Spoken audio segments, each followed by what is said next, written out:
The practices are heating up at Alabama, and it's time to wrap up Jimmy Stein's world-famous roster countdown with 3, 2, 1.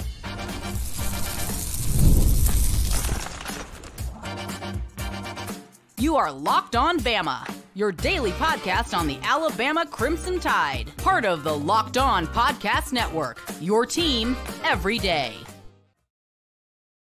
Hey, everybody, and welcome back into Locked On Bama, AHSA's radio network. Luke Robinson, that's me. Bama Online's Jimmy Stein, that's him. Thanks for making us your first, second, third, fourth listen every single day. We appreciate you, everydayers. We appreciate you, newbies.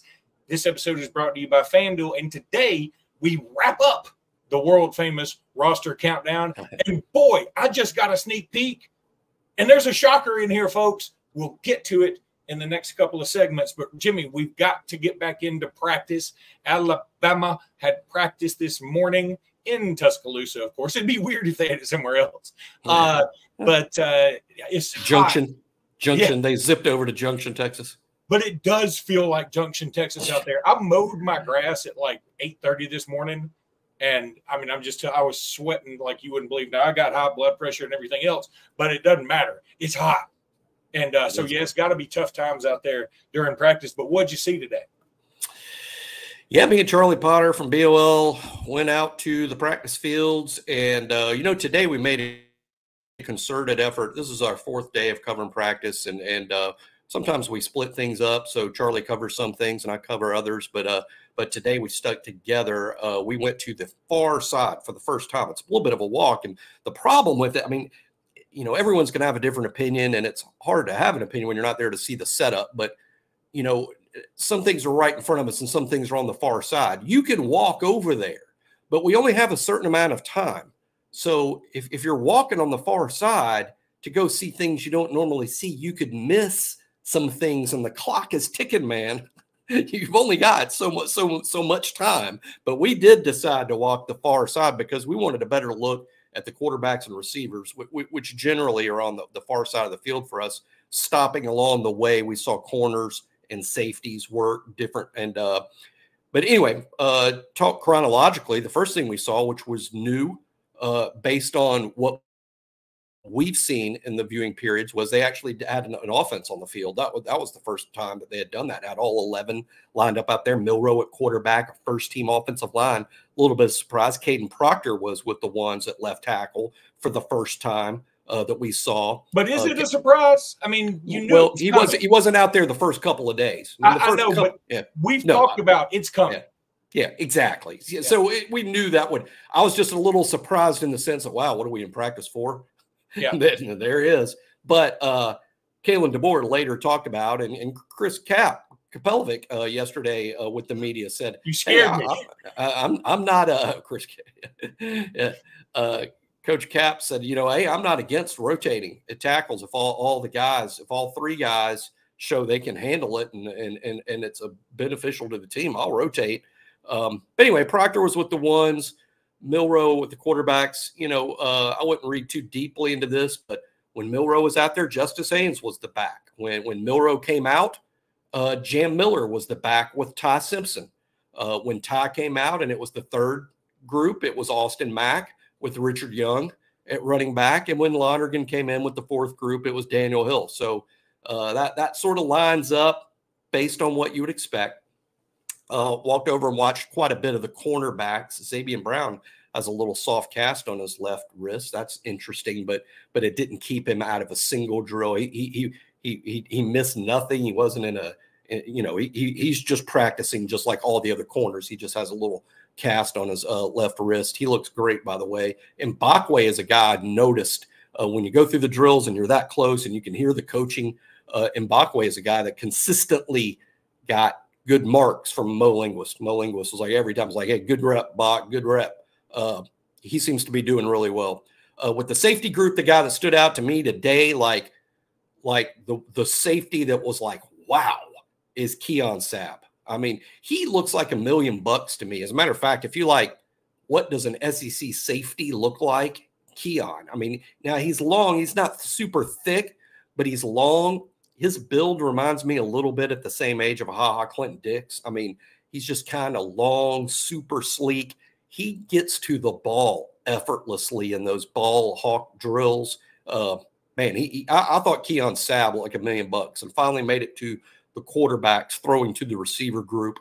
And of course, all eyes on Ryan Williams. And all I say is Ryan just, my favorite thing to say watching that wide receiver group, which I'm just adamant about, if no one knew the numbers and you didn't know the hair, and so you couldn't pick them out. So if you didn't know who was who, and you're just watching the wide receivers run routes and catch balls, and I told you one of these guys is a 12th grader and the rest of them are college football players, there's no way you would pick out number 2, Ryan, as the high school player. I mean, he's just cat quick, looks the part. He's taller than some of the other receivers, by the way. When some people say, well, Ryan's kind of small, well, he's wiry, but he's not short out there at all. The other receivers are shorter than Ryan. But, man, he's just super cat quick. I thought he looked good. And if a receiver stood out to me today in the brief period of saw, I would say Jaron Hamilton, probably a guy we're not paying enough attention to. Just another guy who looks really good in and out of his breaks.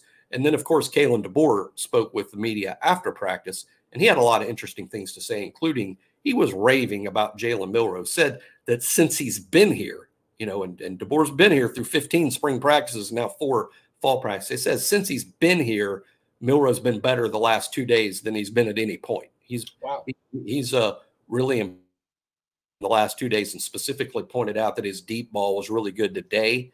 And again, a lot of that happens when the media's not there. We had a shorter media viewing period. It certainly seemed to me today. Maybe it was because of the long walk, but I would say we got less than 15 minutes today.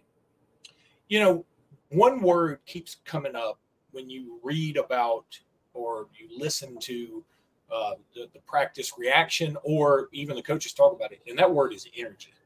And it's so unique because, I mean, I'm sure Saban said it. I'm sure it was said.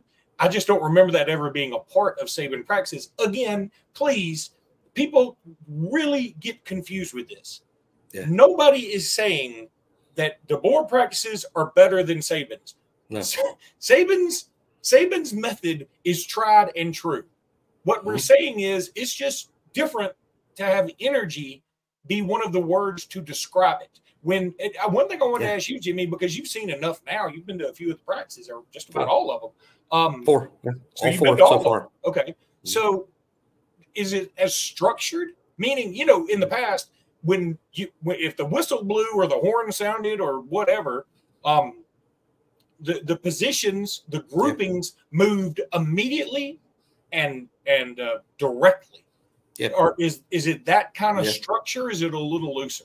No, it's structured similar to now I've been to Saban practices. Now Saban's practices haven't been open to the media for a while, but I had been to Saban practices.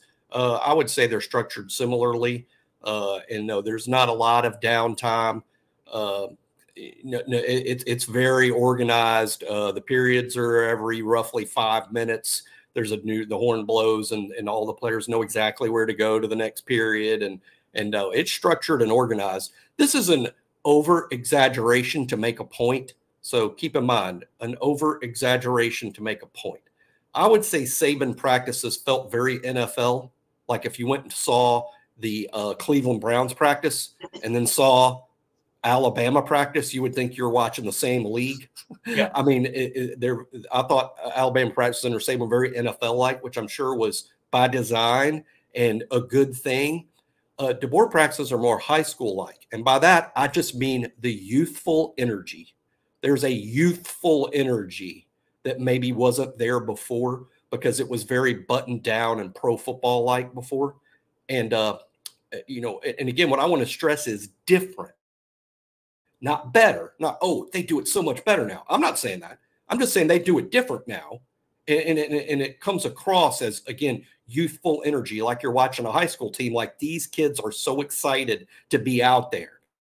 Whereas opposed to the Saban thing, it was very buttoned down. Now, we'll say this about the excitement. And I should have written this on BOL. I just remembered this, and I didn't write it in my BOL practice report. But just kind of a cool moment that I think everybody, when I say, hey, pretty neat to be there at practice today. Again, we walked to the far side of the field. The speakers are over there where they play the music. So the music hadn't been as loud because the speakers are on the far side in terms of like standing right in front of them. So we walked to the far side, directly in front of the speaker. And as soon as we got to the far side, as soon as we got to, okay, here comes the quarterbacks. They're going to throw to the receivers. New song starts up. It's Thunderstruck. The AC/DC, the song they come out to. So Thunderstruck right behind my ear, you know, so it's kind of concert loud. There's Milroe throwing to Ryan Williams and Jeremy Bernard. And I'm like, oh, no, this is cool. This is cool. Jimmy, it is time for us to wrap up your world famous roster countdown, because it's also time to get in the meat of practice. I'm so excited. I'm sad that it's ending, but you know what? Don't be sad it's over. Be glad it happened. And that's what we're going to do right after this.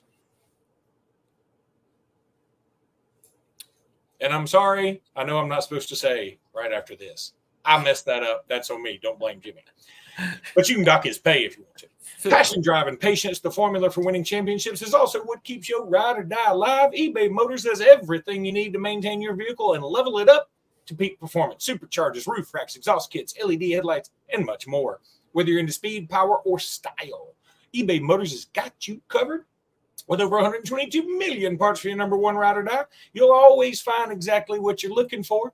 And with eBay Guaranteed Fit, your parts guaranteed to fit your ride every time, or your money back. Because with eBay Motors, you're burning rubber. You're not burning cash. With all the parts you need at the prices you want, it's easy to make your car the MVP and bring home that huge win. Look, keep your ride or die alive at ebaymotors.com. Eligible items only. Exclusions, they do apply. And eBay Guaranteed Fit only available to U.S. customers.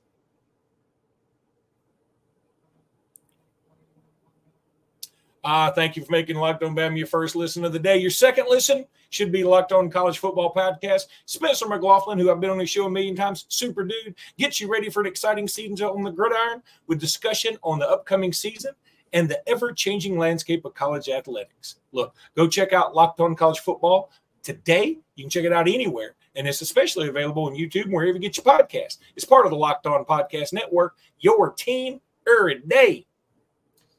So, Jimmy, here we are, number 3, right here on your world-famous roster countdown. Drum roll and go. Deontay Lawson. You know, in so many ways, it's Jalen Milroe's offense. I think the defense belongs to Malachi Moore and Deontay Lawson. Deontay, and this comes across when I watch him in practice. Of course, I put together this list before practice even started. But when I watch Deontay Lawson at practice, the first word that comes to mind every time is pro.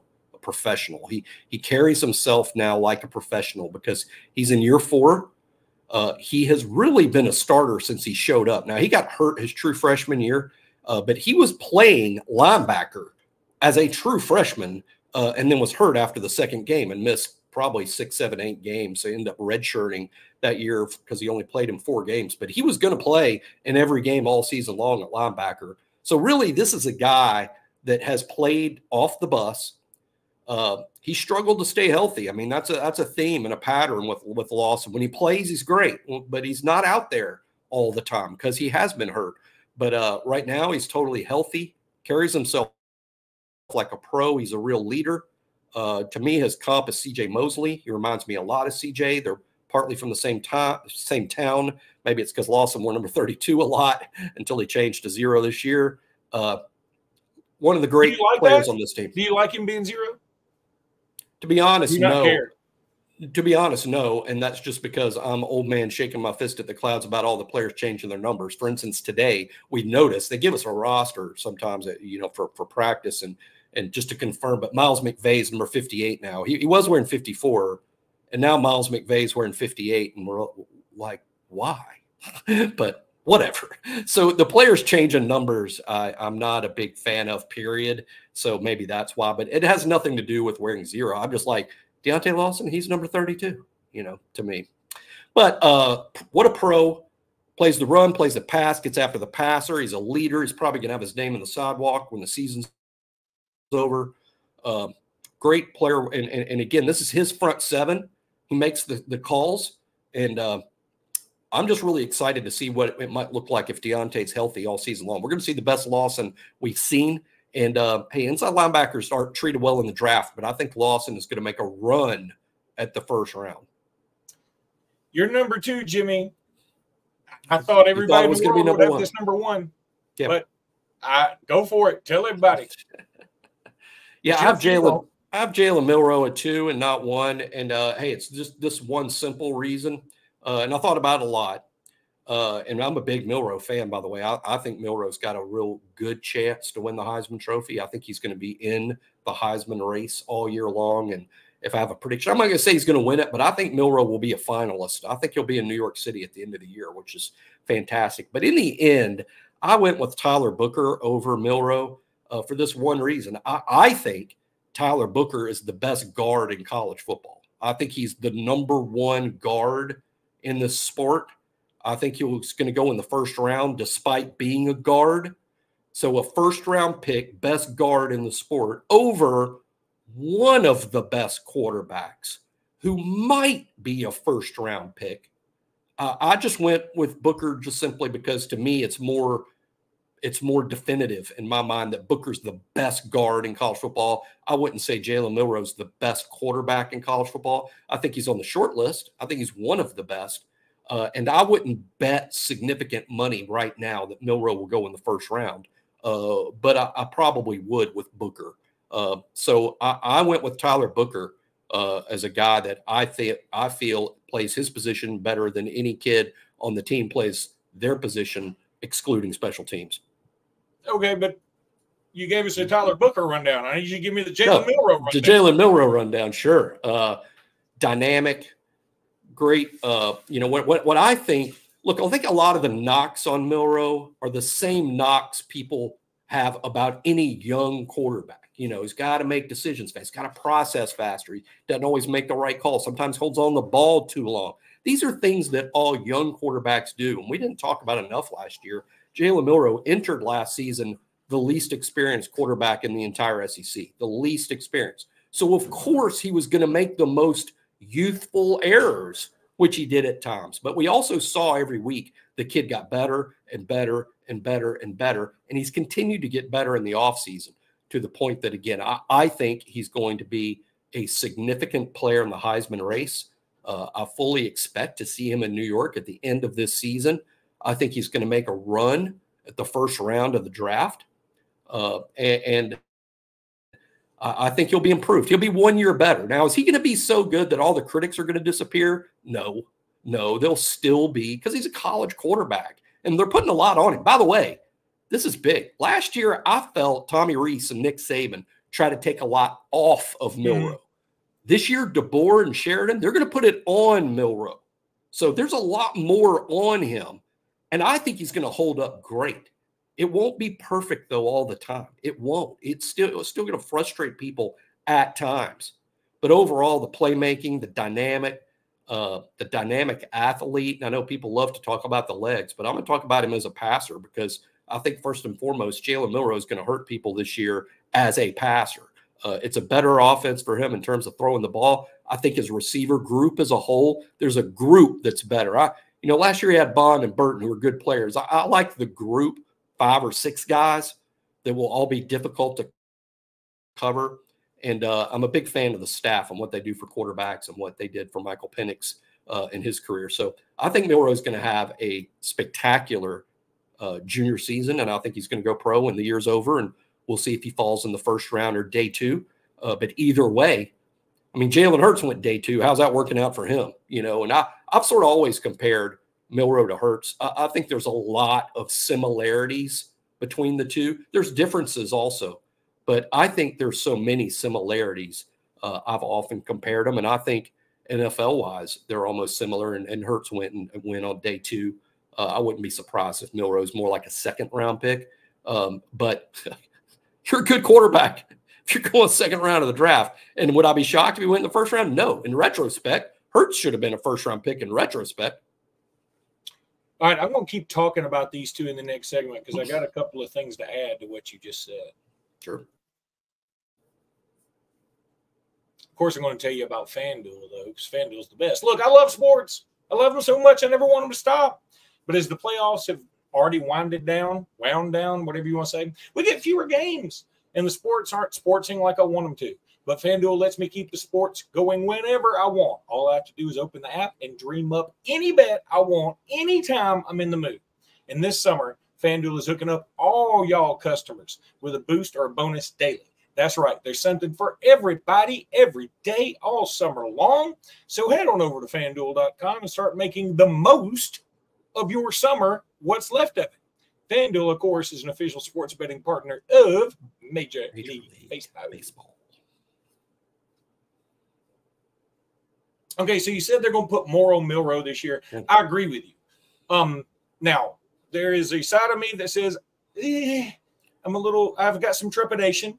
Sure. There's a side of me that's intrepid. And I used both words there. The side that with trepidation is, hey, it felt like he didn't make the right read when he didn't have enough on him. Right. Last year. But the intrepid part of me is like, sometimes when you let somebody know you have confidence in them, it unlocks something with it. And here's the other thing. Jalen Milroe has made the media circuit. He has been on CBS This Morning. He's been on all these various ESPN shows. He has been, and we've talked about this in past podcasts, he has been an amazing ambassador for Alabama. And sometimes when you watch somebody, Deshaun Foster comes to mind. When he got up to the podium the other day and literally said, I don't know what to tell y'all other than UCLA's in Los Angeles, it can't help but strip away some confidence you had in this man. I'm not saying he's not going to be a good coach. He certainly could be. But if you saw that and you're like, I like him even more as a coach, you might like him as a person because he showed a realness about it. You cannot like him more as a coach necessarily because we haven't even seen him be a head coach yet. And now he does this and you're like, what are you going to do when it's 4th and 2 and we've got to decide if we want to go for it or kick it with 3 seconds left. You know what I mean? So I don't know. It's sort of like watching Mike Dubos's first press conference. I knew in that moment, like hindsight's 2020, but I knew in that moment, we're in trouble. Of course, fanboy Luke at the time was like, he's just so full of Bama. But when I saw Milroe going around making his talks and being himself, all I saw was a dude who's uber comfortable in his own skin, welcoming the challenge. I mean, he wasn't up there just, looking like a professional wrestler, but if anybody came at him with a question, he was ready. It wasn't it wasn't any of that. Milroe is a talker and a dang good one. Well, I think it's just confidence. Last year at this time, he wasn't even sure he was going to be the quarterback. He was in a competition that didn't resolve itself into the 4th game of the season. Now it's unquestionably Jalen's team. It's his offense. They're building it around him. He said so yesterday in his time with the media yesterday. He's like, they're building this around me. I'm not sure we did that last year until the 6th or 7th game. Frankly, I blame a lot of that on Tommy Rees myself. I mean, in terms of I think it was a failure on Alabama's part not to have it built around Milroe earlier. But once they did, we saw the offense really take off. And now I think DeBoer and Sheridan are probably masters of this, right? Building it around Jalen and what Jalen does. So I'm excited to see what this confidence brings about. He threw it 23 times a game last year, Luke. I think that's a key number here. There were 23 passes a game. What's it going to look like when there's about 34, which is my number that I'm predicting for this fall? About 34 times a game, we're going to see Milroe throw it. And that's going to make him a lot more productive in terms of obviously completions and yardage and even touchdowns. And there could be more interceptions. I mean, if you're throwing it, what amounts to 33% more of the time, there's probably going to be 33% more of everything, including picks. But that's fine. It's how you bounce back. Even Josh Allen throws interceptions. I mean, it's about how you bounce back from that. And I'm excited about the quarterback position. Last year, we were nervous. Last year, this time, we should have been nervous about how it was going to work out. This year, there's a confidence that I think we should have in Jalen Milroe and he certainly has in himself. And again, quarterback is a lot how they play around you. And the offensive line was more shaky a year ago. I think the better offensive line is going to help him. The deeper wide receiver core is going to help him. Having better talent at running back, and not a knock against Jason Roydell as a fan base, I think we really didn't admire them enough for what they did. But I'll also at the same time admit Justice and Jam are a little bit better with the ball in their hands. I think all those things are going to serve Jalen well. And I'll take it a step further. If you told me we for sure get Jace and Roydell back, or take our chances with Justice, Jam, and Richard, I'm taking Justice, Jam, and Richard. That's why Roydell left. Because it's 3 versus 2 either. I think it's why Roydell left. I'm trying to be kind to Roydell, who, by the way, I recently watched the Georgia. I'm not sure we win the game without Roydell Williams. Oh, no doubt. Georgia. I mean, Roydell was a huge part of Alabama's SEC championship and making the playoff. But at the same time, Roydell left because it was time for the Justice and Jam show. And that's why Roydell left. And I wish him well. I hope he does well. And I bet he does do well. I do too. I think he will do well. And I'll say this too. Another thing I like about having Tyler Booker and Jalen Milroe as your 1 and 2 respectively, I love the leadership dynamic. What it reminds me of a little bit is Chris Samuels and Sean Alexander.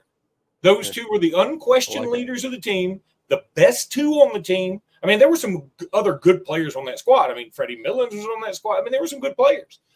But, by the way, we kind of missed Freddie Millens when we were talking about the non-Saban team. You know, somebody. Yeah, I'm not sure I would have. I'm not sure I would have had. But he was worth a discussion. I agree. That was one we missed.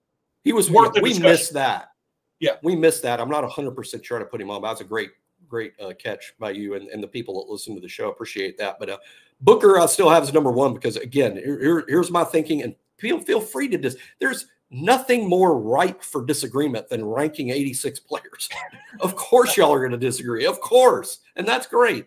But I put Booker 1 because I think Booker's the best guard in all of college football. And Milroe's not unquestionably the best quarterback in all of college football because you have Carson Beck, who I think is going to be the first pick in the draft. Quinn Ewers also, I think, outstanding. There's other quarterbacks that are really good players too. Milroe's in the argument. He's in the debate. In my mind, there's no debate. Tyler Booker is the best guard in college football. Fair, and that's a fair way to do it, except I would say, but quarterback is weighted so much more heavily that you can be the 10th best quarterback in the country and be better than the first best guard. I mean, that's the only thing I would say. And Milroe may win the Heisman. To me, I'm an objective, go by the trophy guy. If Milroe wins the Heisman, I'll be the first one back here. Well, I was wrong. I should put Milroe 1. Well, but this is preseason. So you get to re-rank it at the end of the season if we want to do that. And we will do something like that. And, of course, there'll be another ranking when the season's over.